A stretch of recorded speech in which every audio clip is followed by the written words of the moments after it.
श्रद्धा murder case के आरोपी आफताब का आज नार्को टेस्ट हुआ। उसने नार्को टेस्ट में क्या क्या बताया, क्या ऐसी बातें हैं जिसे सुनकर नार्को टेस्ट करने वाले भी चौंक गए, उसके बारे में आपको बताऊंगा। लेकिन उससे पहले आपको बताता हूं कि आफताब के सामने कोई पॉलीग्राफ टेस्ट, कोई नार्को टेस्ट, कोई ब्रेन मैपिंग से क्या हासिल होगा, इसी पर बड़े सवाल खड़े हो रहे हैं। क्योंकि आफताब कितना शातिर है, यह उसकी गर्लफ्रेंड के खुलासों से पता चल गया। बताया गया कि श्रद्धा की हत्या के ठीक बाद, आपको याद होगा कहा गया था ना कि आफताब ने डेटिंग ऐप पर एक्टिव होने के बाद एक गर्लफ्रेंड बना ली थी। आफताब के मुताबिक उसने 18 मई को श्रद्धा की हत्या की थी, लेकिन 30 मई को ही उसने अपनी नई गर्लफ्रेंड से बातचीत शुरू कर दी थी। 12 दिन बाद आफताब की गिरफ्तारी के बाद से वो लड़की जो आफताब की नई गर्लफ्रेंड बनी थी, वो काफी हैरान परेशान, उसको यकीन ही नहीं हो रहा कि इसके साथ में गर्लफ्रेंड थी, अरेस्ट हो गया। आफताब की ये नई गर्लफ्रेंड कौन है? ये एक मनोचिकित्सक है, एक साइकेट्रिस्ट है। उसने बताया कि उसे ये बिल्कुल अंदाजा नहीं था कि जिस लड़के के फ्लैट पर वो गई है, उसके फ्रिज में उसकी पूर्व गर्लफ्रेंड के शव के टुकड़े पड़े।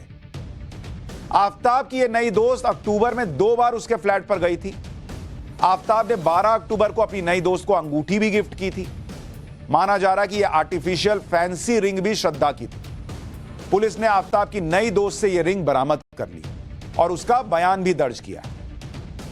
पुलिस को दिए अपने बयान में इस आफताब की साइकेट्रिस्ट दोस्त ने बताया कि आफताब से मिलने के दौरान कभी नहीं लगा कि वो कुछ छिपा रहा है। सोचिए, वो आदमी मर्डर करे बैठा है और साइकेट्रिस्ट को पता नहीं चल रहा है कि वो उसके दिमाग में क्या चल रहा है, जिसका काम ही है दिमाग पढ़ना। वो लड़की कह रही है उसको लगा ही नहीं कि ये लड़का कभी डरा हुआ है। लड़की ने पुलिस को बताया कि आफताब का बर्ताव एकदम नॉर्मल, सामान्य, बहुत केयर करता था। उसे कभी नहीं लगा कि आफताब की मनोस्थिति गड़बड़ है या वो किसी तरह का सनकी है। साइकेट्रिस्ट गर्लफ्रेंड ने पुलिस को बताया कि आफताब के पास अलग अलग वैरायटी के परफ्यूम थे और डिओड्रेंट्स भी थे। वो अक्सर उसे परफ्यूम्स गिफ्ट करता था। पुलिस सूत्रों से पता चला है कि आफताब की नई गर्लफ्रेंड अब काउंसलिंग पर जा रही है, क्योंकि आफताब की सच्चाई जानकर उसे काफी धक्का लगा। साइकेट्रिस्ट अब खुद साइकेट्रिस्ट के पास जा रही है। ये भाई ने उसकी हालत कर दी, उसका दिमाग हिल गया। लेकिन श्रद्धा का मर्डर करने के बाद इस लड़के का दिमाग नहीं हिला।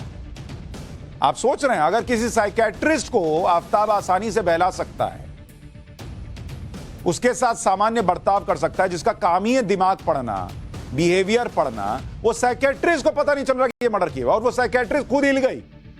सोचिए, मर्डर के बारे में जान के हिल गई, ये मर्डर करके नहीं हिला, तो आप सोचिए पुलिस के सामने क्या हिला होगा।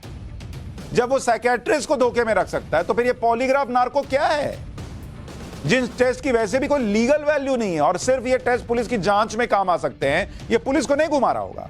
ये पुलिस जो है, ये टेस्ट वो टेस्ट, दाहिने बाएं, इधर दौड़ रही उधर दौड़ रही, क्यों? क्योंकि ये आदमी अपना दिमाग कंट्रोल कर सकता है।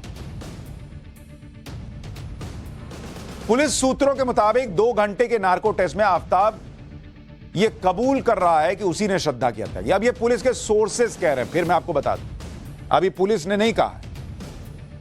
नार्को टेस्ट के दौरान आफताब से जब पूछा गया कि श्रद्धा का फोन कहां है, तो कहा जा रहा है कि इस पर आफताब ने जवाब दिया कि श्रद्धा का फोन उसने कहीं फेंक दिया था, लेकिन कहां फेंका है ये नहीं पता चला। देख रहे हैं, नार्को टेस्ट में इंजेक्शन देके तब ये हाल है, फेंक दिया लेकिन कहां फेंका ये नहीं पता। आफताब से पूछा गया कि क्या श्रद्धा की हत्या सोची समझी साजिश थी। इस पर आफताब ने कहा कि उसने गुस्से में आकर श्रद्धा की हत्या की थी। अभी कल तक थ्योरी आ रही थी कि सोच समझ के किया था, अब फिर देखिए नार्को में भी कह रहा है दवा मिलने के बाद कि मैंने सोच समझ के किया, मैंने गुस्से में कर दिया। अच्छा, यह भी पूछा गया कि श्रद्धा के शव के टुकड़े कैसे किए थे, तो आफताब ने जवाब दिया कि शव के टुकड़े करने के लिए उसने आरी का इस्तेमाल किया था। अभी बीच में थ्योरी चल रही थी कि चाकू से काटा था। यह आदमी, मैं आपको बता रहा हूं बॉस, इंजेक्शन लग जाए कुछ लग जाए, यह पूरा दिमाग अपना कंट्रोल कर रहा है। ये वही बात कहता है। लोग सोच रहे हैं ना कि भाई इसने कह दिया कि श्रद्धा का मर्डर किया, इसको दिमाग में है कि मैं कह दूंगा कि मैंने मर्डर नहीं किया, तो ये लोग और इंजेक्शन लगाएंगे, ये करेंगे वो करेंगे। जब नार्को टेस्ट चलना ही नहीं है, तो बोल दो कि मैंने मर्डर किया है, बाद में पलट जाओ। आफताब से पूछा गया कि क्या कोई और भी है इस हत्याकांड में शामिल, तो उसने कहा कि इस हत्याकांड को उसने अकेले ही अंजाम दिया। फिर पूछा गया कि श्रद्धा के शव के टुकड़े कहां फेंके, तो उसने बताया कि शव के टुकड़े को उसने जंगल में ठिकाने लगाया। वही सारी बातें जो अभी तक वो बता रहा है, वही घुमा फिरा के बता रहा है। नार्को टेस्ट के दौरान एफएसएल एक्सपर्ट ने सवाल किया कि श्रद्धा के सिर को कहां फेंका, तो आफ्ताब ने जवाब दिया कि वो इस बारे में पुलिस को पहले ही बता चुका। देख रहे हैं, नार्को टेस्ट में कह रहा है कि मैं पुलिस को पहले बता चुका हूं। तुम्हारा इतना दिमाग चल रहा है जी। इसीलिए नार्को टेस्ट करने वाले भी हैरान हैं, क्योंकि नार्को टेस्ट में इतना दिमाग लोगों का चलता नहीं है। नार्को टेस्ट के दौरान आफ्ताब ने फॉरेंसिक टीम के ज्यादातर सवालों के जवाब दिए। आफ्ताब ने कई सवालों के जवाब अंग्रेजी में दिए, लेकिन कुछ सवालों के जवाब देने में आफ्ताब को परेशानी भी हुई, उसने थोड़ा समय लिया। टेस्ट के दौरान आफ्ताब कई सवालों में चुप रहा। एफएसएल टीम को सवाल बार बार दोहराना पड़ा और आफ्ताब को जवाब देने के लिए कहा, जिसके बाद आफ्ताब ने जवाब दिया। नार्को टेस्ट में आरोपी कितनी आसानी से झूठ बोल सकता है, उसका उदाहरण आपको आरुषि मर्डर केस के जरिए बताता हूं। आरुषि का केस याद है ना?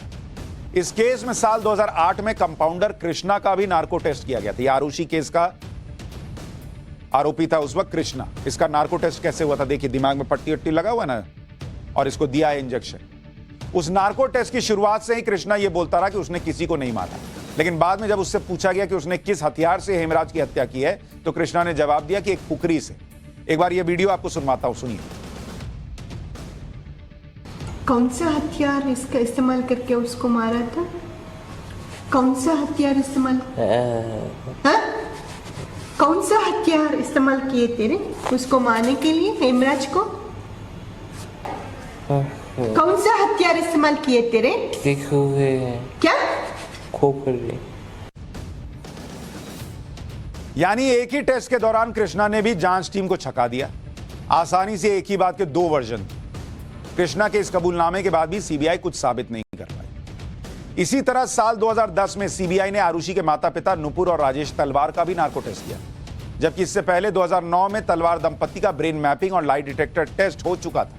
लेकिन इतने टेस्ट और गहन जांच के बाद भी तलवार दंपत्ति भी बरी हो गए। आरुषि की जान किसने ली, यह आज तक पता नहीं चल पाया। नार्को टेस्ट पर 100% भरोसा नहीं किया जा सकता। नार्को टेस्ट में आरोपी को हैवी ड्रग दिया जाता है, जिसके प्रभाव में आकर आरोपी सच बोलने लगता है। लेकिन अगर आरोपी ड्रग एडिक्ट है, अल्कोहलिक है, तो उसका टॉलरेंस लेवल भी ज्यादा होगा ना। ऐसी स्थिति में वो सेमी कॉन्शियसनेस की हालत में झूठ बोल सकता है। कुछ केस में यह पाया गया कि नार्को टेस्ट के दौरान आरोपी ने झूठ भी बोला है। अगर आरोपी शातिर है तो वो इस टेस्ट में बच भी सकता है। अगर किसी व्यक्ति का अपने ऊपर काफी हद तक काबू है तो नार्को टेस्ट फेल साबित हो सकता है, जैसा इस आदमी का है। इसके अपने दिमाग पर पूरा कंट्रोल है। अब आपको लगेगा कि अगर नार्को टेस्ट में कोई झूठ बोल सकता है या नार्को टेस्ट को कोर्ट मानती नहीं, तो फिर नार्को टेस्ट होता ही क्यों है भाई? दरअसल नार्को टेस्ट तब किया जाता है जब किसी केस में या तो आरोपी लगातार बयान बदल रहा है या फिर पुलिस के हाथ में बहुत पुख्ता चीजें ना हो।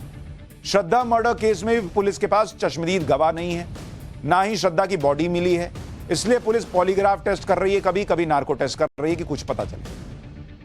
पुलिस भी जानती है कि नार्को टेस्ट में कबूले गुनाह के दम पर आफ्ताब को सजा नहीं हो सकती, लेकिन नार्को टेस्ट के जरिए आफ्ताब से जो जानकारी पुलिस को मिली है, उसके आधार पर पुलिस आगे की कार्रवाई कर सकती है। यानी नार्को टेस्ट से पुलिस को नए सुराग मिल सकते हैं। उदाहरण के लिए, नार्को टेस्ट में आफ्ताब ने हथियार और श्रद्धा के मोबाइल के बारे में बताया, तो पुलिस उस लोकेशन पर सर्च कर सकती है जिसका जिक्र आफ्ताब ने किया। इसी वजह से पुलिस शायद एक बार फिर सर्च ऑपरेशन चला सकती, बशर्ते कि इसने सही बताया। श्रद्धा मर्डर केस में पुलिस को अभी बहुत मेहनत करनी है, हर पहलू की बारीकी से जांच करनी है, और सबसे बड़ी चुनौती यह है कि कोर्ट में यह कैसे साबित किया जाए कि श्रद्धा का मर्डर आफ्ताब ने किया। ऐसा पहली बार नहीं है कि जब पुलिस को किसी मर्डर केस को सुलझाने में इतने पापड़ बेलने पड़ रहे हैं। ऐसे कई केस हैं जिन्होंने पुलिस को पानी पिलाया है। जैसे 1999 में पहली बार सीरियल महिला किलर के नाम से कुख्यात केडी केम्पम्मा नाम सामने आया था। यह मंदिर के प्रसाद में साइनाइड जहर खिलाकर महिलाओं की हत्या करती थी। हत्या के इस तरीके की वजह से इसे साइनाइड मल्लिका नाम दिया था। केडी केम्पम्मा बेंगलुरु के एक मंदिर में पूजा पाठ करती थी। वहां आने वाली अमीर महिलाओं से मिलती जुलती थी, उनके दुखों के बारे में पूछती थी। ये उन्हें भगवान के चमत्कार की कहानियां सुनाती और उन्हें अपने झांसे में लेकर उनके कष्टों को दूर करने की बात करती। इसके लिए यह खास अनुष्ठान के लिए महिलाओं को सुनसान जगह पर बुलाती, फिर प्रसाद में साइनाइड मिलाती और महिला को दे देती। इसके बाद यह साइनाइड किलर महिला की लाश से सारे गहने और पैसे छीनकर वहां से फरार हो जाता। केडी केम्पम्मा ने 6 महिलाओं की हत्या की, लेकिन इस केस को सुलझाने में पुलिस को 8 साल लगे। 8 साल। 2007 में केडी केम्पम्मा गिरफ्तार हुई और 2010 में उम्र कैद की उसे सजा मिली। इसी तरह 1960 के दशक में मुंबई में साइको किलर के नाम से कुख्यात रमन राघव केस है। रमन राघव फुटपाथ पर सोने वाले गरीब मजदूरों की हत्या करता था। रमन राघव के पुराने पुलिस रिकॉर्ड में ज्यादा जानकारी थी। यह हत्यारा लोगों के सिर पर भारी चीज से वार करके हत्या कर देता था। करीब 8 साल में रमन को अरेस्ट किया गया और इस दौरान उसने 40 लोगों की हत्या की। इसे भी उम्र कैद की सजा मिली, लेकिन किडनी की बीमारी की वजह से 1995 में रमन की मौत हुई। इसी तरह का एक केस और बताता हूं। 2004 में पंजाब में दरबारा सिंह के नाम से सीरियल किलर था। इस आदमी ने 17 बच्चों की हत्या की। हत्या करने के लिए यह बच्चों को टॉफी और मिठाई का लालच देकर अपने पास बुलाता और मार देता था। इसे पकड़ने में भी पुलिस को करीब 2 साल लग गए। 2018 में जेल में सजा के दौरान उसकी भी मौत हो गई। यानी आफताब पकड़ में आ गया है, लेकिन यह केस सॉल्व ही हो जाए और जल्दी सॉल्व हो जाए, इसकी कोई गारंटी नहीं। और जितना वो शातिर है, जब उसकी साइकेट्रिस्ट गर्लफ्रेंड नहीं पकड़ पाई भाई कि किसी को मारे बैठा है यार, इतना दिमाग को कंट्रोल करके शांत रहने वाला, वो पुलिस को भी घुमा ही रहा है। अब पुलिस कब प्रेस कॉन्फ्रेंस करेगी, कब सच सामने आएगा, भगवान का। लेकिन ये केस पुलिस के लिए आसान तो नहीं है इतना 100%। आफताब का दिमाग पुलिस के लिए पढ़ना मुश्किल हो रहा है।